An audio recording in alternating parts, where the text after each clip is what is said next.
découvrir la communauté chassidique, en l'occurrence ici à Montréal, et tenter en tant que jeune fille de trouver son chemin, d'être soi-même dans un monde socialement régi par une pratique stricte du judaïsme et des codes sociaux indubitablement contraignants. Telle est l'une des quêtes essentielles de ce roman, Yosh, par Magali Sauve, aux éditions Hamac, et paru là tout récemment, fin 2014. Magali, bonjour. Bonjour. Vous êtes née dans la région parisienne, d'une mère juive tunisienne et d'un père aristocrate attaché au catholicisme, mais profondément anticlérical, d'après donc la notice biographique que vous m'avez envoyée.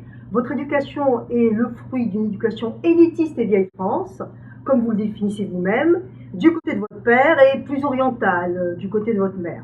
Vous vivez au Québec depuis 11 ans avec votre époux et vos fils.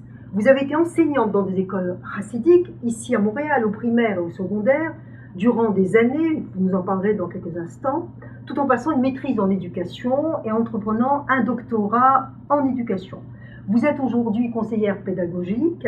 Vous avez déjà écrit un roman qui s'appelle Bleu Azrek aux éditions Sémaphore. C'était votre premier roman en 2010 et aujourd'hui c'est celui-ci, Yosh. Tout à fait. Alors Magali, Yosh avec un point d'exclamation. C'est le titre de votre ouvrage, c'est du russe, de l'hébreu, du yiddish. C'est des langues que parlent d'ailleurs vos personnages, les personnages de votre livre, qui ont en plus de l'anglais et du français. Alors, Yosh, ça veut dire quoi? Yosh, ça veut dire, je ne sais même pas si on peut le traduire, mais normalement ça veut dire zut, hein, si on pouvait le traduire. C'est une onomatopée, c'est de la langue vernaculaire, c'est du yiddish, ça vient du yiddish, et c'est quelque chose que j'entendais toujours chez mes élèves, qui disaient yosh. Alors bien sûr, vous pouvez le décliner sur le ton de l'exaspération, et ça peut aller très loin, ce yosh. C'est toujours bien d'avoir des mots d'usage comme ça qui passent. Alors, votre roman se lit comme un polar, comme un policier, et je dois dire que j'ai eu du plaisir à le lire, et je ne l'ai pas quitté, vraiment, je ne l'ai pas quitté pendant quelques jours. On aime bien ce genre de livre qui nous tient en haleine. Alors, sans en déflorer l'intrigue, de quoi s'agit-il? Comment vous le présenterez-vous? Eh bien, écoutez, moi je pense que c'est avant tout une quête. C'est la quête d'une jeune fille russe qui arrive à Montréal dans la communauté chassidique suite à différents événements particulièrement troublants et qui va donc arriver donc dans cette communauté et qui va en découvrir des secrets. Et ce sont les secrets de famille et le poids de ces secrets, le poids de la tradition et le poids de son histoire. Enfin, c'est une histoire juive. Alors, cette jeune fille, vous l'avez dit, elle a à peu près quoi, 16-17 ans? Oui, à peu près 17 ans. Elle vient de Saint-Pétersbourg. Saint-Pétersbourg. Où elle a beaucoup fréquenté le musée de l'Ermitage. C'était même un refuge pour elle. Oui, tout à fait. Et après des soucis familiaux, elle et son frère sont recueillis finalement dans une famille chassidique. Est-ce que vous pouvez nous décrire un peu cette famille chassidique? Déjà, ce que je dois vous dire, c'est que ça existe. C'est quelque chose qui existe ici au Québec. Des familles d'accueil? Il arrive très souvent que des familles chassidiques deviennent familles d'accueil pour un certain nombre de jeunes gens ou même d'enfants qui sont d'abord, dans un premier temps, issus de familles chassidiques et qui ont une évolution un petit peu troublée. Et donc elle arrive chez les Spornes. Et les Spornes, c'est une famille chassidique d'un très bon niveau social, avec financièrement très, très stable, ce qui n'est pas vrai de toutes les familles chassidiques. Parce que certaines familles sont très pauvres. Et qui cachent un lourd secret, voire même plusieurs d'ailleurs. Alors, cette famille chassidique, vous avez un sens psychologique, vous définissez ces personnages, le père, la mère, les frères et sœurs. C'est un milieu chassidique que vous avez bien connu, puisque donc vous avez enseigné. Qu'est-ce que tout ce côtoiement du milieu chassidique vous a apporté? Comment a-t-il inspiré votre ouvrage? Parce que je crois que vous portez une affection à ce milieu. Écoutez, franchement, je pense que c'est la plus belle expérience de ma vie professionnelle. C'est un milieu dans lequel je ne voulais pas aller.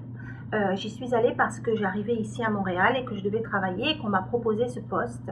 J'y suis vraiment allée à reculons et en fin de compte, j'ai adoré travailler là-bas et j'ai adoré ces gens-là. Voilà.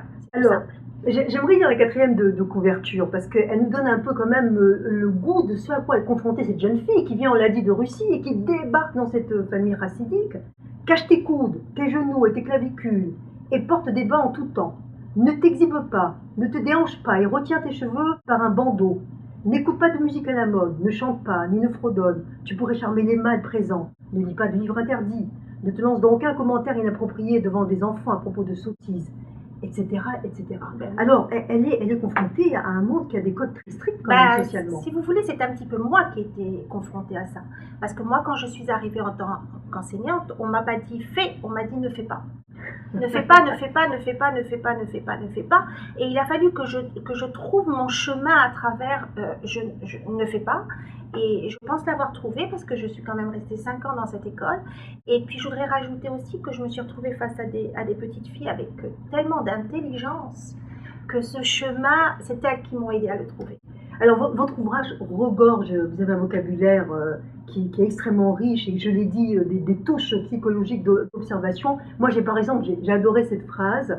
Donc, à propos de ces jeunes filles, le niveau était bizarrement élevé pour une classe aussi dissipée, donc on l'a dit avec des codes sociaux.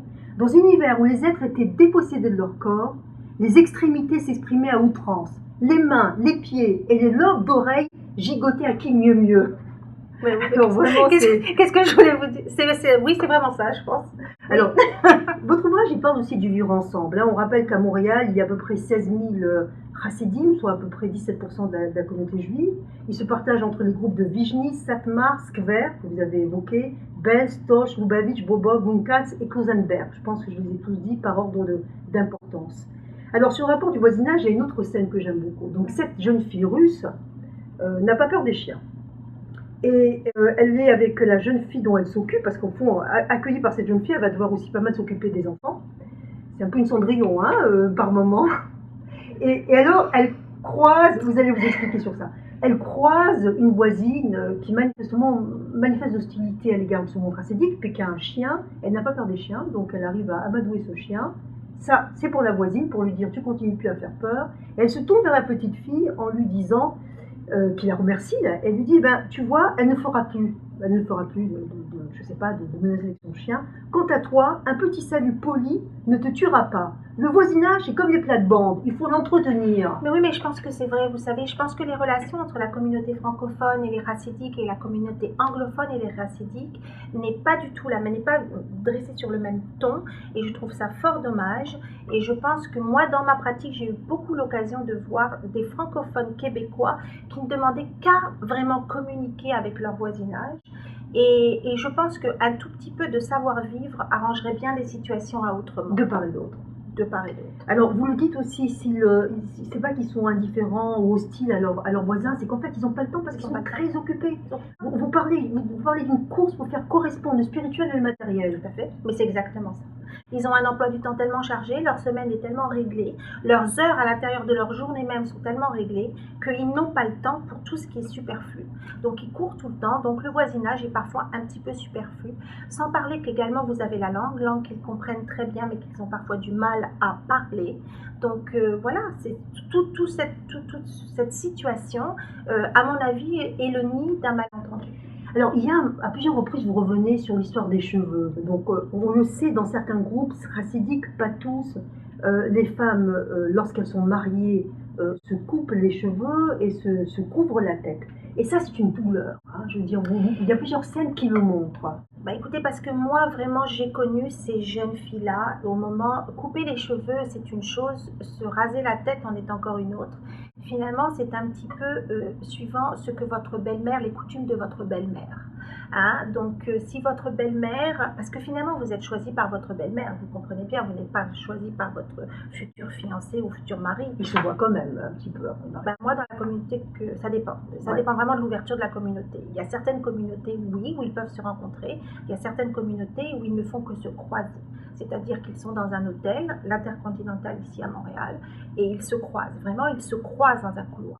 Donc, ces deux familles, vous êtes choisis par votre belle-mère. Et si votre belle-mère se rase la tête, vous vous rasez la tête. C'est très difficile, nous sommes quand même au 21e siècle. Ces jeunes filles vivent vraiment au centre de Montréal et c'est une douleur. Alors ces jeunes filles, elles sont quand même au courant de beaucoup de choses. Elles apprennent par correspondance toutes sortes de métiers, même orthophonistes. Il y a beaucoup de choses qui se passent dans les sous-sols, on a l'impression de ces Mais il y a une maisons. vie ici dans les sous-sols. Il y a une vie dans les sous-sols d'Outremont. Il y a même au niveau de la cache-route, il y a des choses qui sont faites dans les sous-sols d'Outremont qui pourtant n'ont pas l'air cher, donc et qui sont quand même considérées comme étant cachées. Alors, en tout cas, pour l'intimité, on laissera au lecteur le soin de tirer ses propres conclusions. Il y a beaucoup d'autres choses dans votre roman. Un roman, ça se raconte pas parce qu'il faut le lire. Mais enfin, il y a le problème de l'alcoolisme, il y a la Shoah, la résistance, la France, vous l'avez dit, les secrets de famille. Montréal est très présent. Il y a Mamie Clafouti, là, qui est... Et puis aussi, comment s'appelle cette boulangerie où vont... Enfin, Reski, voilà, qui est extrêmement présent. On s'y reconnaît. Il y a même Côte des Neiges, la Fédération juive, etc. Il y a une phrase que j'aimerais dire qui m'a énormément touchée, Magali, et j'aimerais, si vous pouviez un petit peu en dire quelques mots. C'est tout à la fin, ça ne révèle rien de l'histoire, mais il y a cette confidence à un moment donné, je pense qu'il s'agit du grand-père, il y a une figure du grand-père paternel. Très importante. Et il dit, je pense, vous me reprendrez si ce n'est pas le grand-père, il dit « L'avenir de la communauté chassidique se trouve dans les mains des femmes. Nous en sommes tous conscients. Elles sont éduquées et travaillent. Nous les hommes, nous sommes enfermés dans la prière. Nous nous sentons coupables de ne pas avoir défendu nos mères, nos sœurs, nos femmes et nos filles. L'homme se doit d'être un protecteur, un guerrier parfois, et nous n'avons rien fait devant les Cosaques, devant les nazis. » Il dit ça, je pense, à la jeune fille. Oui, c'est-à-dire que elle, si vous voulez, donc elle est en recherche quand même d'un modèle paternel fort. Déjà qu'elle n'a pas de modèle maternel, mais on est en recherche d'un modèle paternel fort. Parce que ce que j'ai essayé d'expliquer, c'est que si on est juif par le ventre de sa mère, on est reconnu et on existe par le père, par la paternité, la reconnaissance du père. Mais alors cette phrase, comment est-ce qu'elle est venue dans votre récit? Elle est venue de mon oncle. Parce que j'ai été élevée par...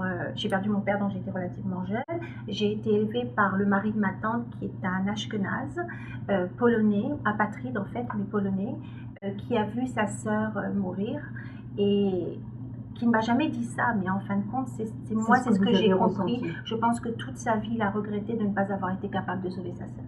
Très bien, alors voilà, c'est sur cette culpabilité, mais c'est un roman où il y a beaucoup d'épisodes, de rebondissements, d'histoires d'amour aussi, et sur ce voisinage entre Outremont et la communauté chassidique. Magali Sauve, merci beaucoup. Merci.